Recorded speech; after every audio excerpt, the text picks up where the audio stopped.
量子力学の世界では現実が驚くほど曖昧になることがあります。その不思議さを示す有名な思考実験がシュレディンガーの猫です。密閉された箱の中に猫を入れ、放射性物質と毒ガスを仕掛けます。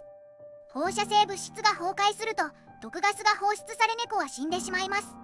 しかし量子力学では放射性物質の崩壊は確率的にしか予測できません。つまり箱を開けて観測するまで猫は生きているのか死んでいるのかわからないのです。量子力学では観測されるまでは複数の状態が同時に存在すると考えます。